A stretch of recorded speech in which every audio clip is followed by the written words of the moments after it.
मित्रांनो, घर घेणं हे प्रत्येकाचं स्वप्न असतं. कोणी 20 वर्षाचं लोन घेतं, कोणी आयुष्यभराची बचत लावतो. पण विचार करा, घर घेतल्यानंतर समजलं की त्या प्रॉपर्टीच्या कागदपत्रातच गडबड आहे. तर आज मी तुम्हाला 5 महत्त्वाच्या तपासण्या सांगणार आहे. व्हिडिओ शेवटपर्यंत नक्की पहा. नमस्कार मित्रांनो, मी संदीप रोडे आणि तुम्ही पाहत आहात संदीप रोडे ऑफिशियल पेज. आपल्या कायदा सोप्या मराठीत मालिकेच्या एपिसोड 11 मध्ये तुमचं स्वागत आहे. चला तर सुरुवात करूया. पहिली तपासणी, मालकी हक्काची कागदपत्रे. सर्वात आधी विक्रेता खरोखरच त्या मालमत्तेचा मालक आहे का हे तपासा. मागील व्यवहारांची कागदपत्रे, नोंदणीकृत दस्तऐवज आणि टायटलची कायदेशीर पडताळणी करा. फक्त माझी प्रॉपर्टी आहे असे विक्रेत्याने सांगितलं म्हणून विश्वास ठेवू नका.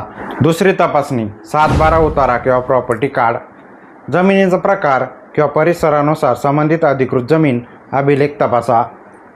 महाराष्ट्रात ग्रामीण जमिनीच्या बाबतीत 7/12 आणि शहरी भागात प्रॉपर्टी कार्डसारख्या नोंदणी महत्त्वाच्या ठरू शकतात. नोंदणीतील नावं, क्षेत्र आणि फेरफारांची यांची पडताळणी करा.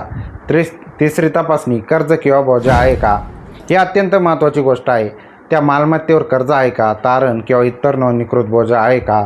यासाठी स्वतंत्र टायटल सर्च किंवा एन्कम्बरन्स व्हेरिफिकेशन करून घ्या, कारण पैसे देण्यापूर्वी मालमत्तेची कायदेशीर स्थिती समजणं गरजेचं आहे.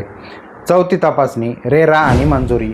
जर तुम्ही बिल्डरकडून फ्लॅट किंवा रेरा लागू असलेल्या प्रकल्पात घर घेत असाल तर संबंधित प्रकल्पाची रेरा माहिती आणि मंजुरी तपासा. महाराष्ट्रातील प्रकल्पासाठी ही वेबसाईट आहे.